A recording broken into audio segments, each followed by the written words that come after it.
டக்கு டக்குன்னு நிறுவி விட்டுருவேன். போங்க. இப்போ பார்த்தீங்க, இது பார்த்தீங்க. இப்போ மூங்கில்னா நீங்கள் சாதாரணமாக நினைக்கிறீங்க, அதன் பயனை பாருங்கள், அது எவ்வளோ பொருளாதாரம் பாருங்கள், என்னென்ன வேலை கை செய்து பாருங்கள். மூங்கில் நாற்காலி, மூங்கில் கட்டில், மூங்கில் இந்த பாருங்கள் போத்தல், எல்லாமே அதில் நம்ம செய்ய முடியுது. இதுக்கு போகணும். இந்த பிளாஸ்டிக் நெகிழி இருக்குல்ல, இந்த பாலித்தீன், இந்த குலைமம் நெகிழி இருக்குல்ல, அதை ஒழிச்சிட்டு இதுக்கு போகணும். இப்போ நாடே குப்பை மேடம், இது எவ்வளோ பயன் இருக்குது பாருங்கள். இந்த மூங்கில்ல பாருங்கள். போங்க போங்க. அப்போ அந்த மூங்கில்ல நார் எடுத்து, இது கரும்பு, பல 1000 ஏக்கரில் நான் கரும்பை விளைய வச்சிடறேன். அந்த கரும்பு சார்ந்த தொழிற்சாலைக்கு போகிறேன். கரும்பை வெட்டுறதுக்கு அதுக்கெல்லாம் படித்தவங்க தேவையில்லை. அதுக்கப்புறம் அந்த சர்க்கரை ஆக்குறேன், நான் வெல்லமாக்குறேன்.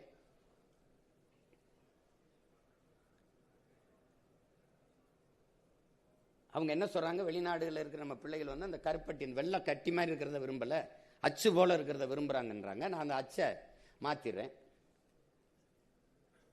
அதுலேருந்து தாள் தயாரிக்கிறோம். கரும்புலேருந்து எத்தனால் பெட்ரோல் தயாரிக்குது பிரேசில், அதுக்கு போயிடுறோம். அந்த எத்தனால் பெட்ரோல் தயாரிக்குது. அது பிரேசில் தொழில்நுட்பத்தை பின்பற்றிக்கிறோம்.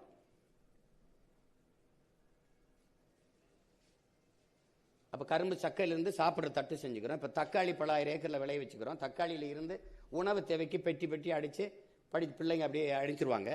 அதுபோக பல கூழ் தயாரிக்கிறாங்க. தக்காளி ஜாம் சொல்லுவோம்ல, அது ஊறுகாய், அது சமையல், அதான் ஜாம் வந்து சமையல் சுவையூட்டி, அது தயாரிக்கிறாங்க. தக்காளி ஊறுகாய்.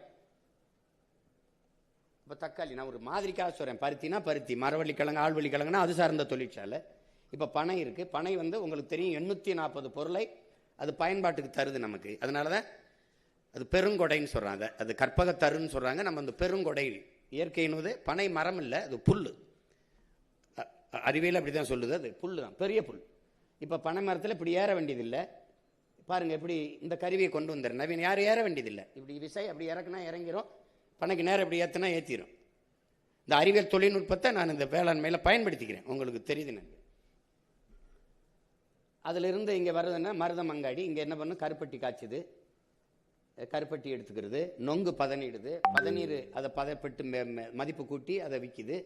பனை ஓலையில் விசிறி, பனை ஓலையில் பாய், பனை ஓலையில் கொட்டான், சீன பாய், சீன கொட்டான்லாம் விற்கும்போது சீன பாயில் படுத்தா தான் கனவு வருமா என்ன? நம்ம பாயிலையும் வரும், அது பயன்படுத்துறது இல்லை. அப்போ பனை, தென்னை, நிலம் வளம் சார்ந்த தொழிற்சாலைகளை வாழ்விடும். இப்போ என்ன திருச்செந்தூர் பகுதியில் பெரிய நிறைய பனை இருக்கு, அங்கே போடுவேன் தொழிற்சாலை. எங்கள் ஊர் ராமேஸ்வரத்தில் பனை இருக்கு, அங்கே போடுவேன். எங்கே இருக்கோ அங்கே போடுவேன். இல்லைன்னா அங்கேருந்து மற்ற இடங்கள்ல வந்து எடுத்துக்கிட்டு வருவேன் பதநீரை, மற்ற இடத்துல அப்படி கொண்டுட்டு வருவேன். அப்போ நீங்கள் வந்து வேலை இல்லைன்னு நீங்கள் சொல்ல வேண்டியதில்லை, அவரவர் வாழ்விடத்திலே கொடுத்துருவேன். அதை தான் ஐயா அப்துல் கலாம் புறா திட்டம்ங்கிறாரு. உங்களுக்கு பொருளாதார வளர்ச்சியில் சிற்றூர்களின் பொருளாதாரத்தை கவனிக்காமல் ஒரு நாட்டின் சமூகத்தை பொருளாதாரத்தை வளர்த்து எடுக்க முடியாது. நம்ம நாடு கவனம் பண்ணுவது நகர்ப்புற வளர்ச்சி தான். ஸ்மார்ட் சிட்டி இருக்கும், ஸ்மார்ட் வில்லேஜ் இருக்காது. அப்போ இது நகர்ப்புற வளர்ச்சியை கவனம் பண்ணுறதுனால கிராமங்கள் காலியாகி நகரங்கள் பிதுங்கி வழியுது, தேவையற்ற நெருக்கடியை சந்திக்குது. நான் அப்படி இல்லை, அவன் வாழ்விடத்திலே சிறந்த கல்வி, சிறந்த மருத்துவம், வேலை வாய்ப்பை தந்துறேன், நீ அங்கேயே இருன்றேன், அங்கேயே இருக்க வச்சிருவேன் மக்களை. அவன் தேவைப்பட மாட்டான். ஏன்னா தலைநகரை 5 தலைநகராக பிரிச்சிடறேன். தலைநகரை மாற்றுவோம், தமிழகத்தை மாற்றுவோம். 5 தலைநகர், நீ நிர்வாக தலைநகர் 5, விளையாட்டுக்கு 1, நிர்வாகத்துக்கு 1, கணினி கலைத்துறைக்கு 1, மெய்யியலுக்கு 1, கலை பண்பாட்டுக்கு 1 பிரிச்சு விட்டுருவேன். நீ எங்கெங்கே ஒரு கருப்பட்டி எங்கே வச்சிங்கன்னா எல்லா எறும்பும் ஒரு இடத்துல குவியுது, 5 நொறுக்கி வச்சுட்டிங்கன்னா அங்கங்கே நின்று. அப்போ எனக்கு நெரிசல் இல்லை. அப்போ அது சொல்கிற அது ஒரு பெரிய கனவு, அதை நான் விரிக்கிறேன் உங்களுக்கு. இப்போ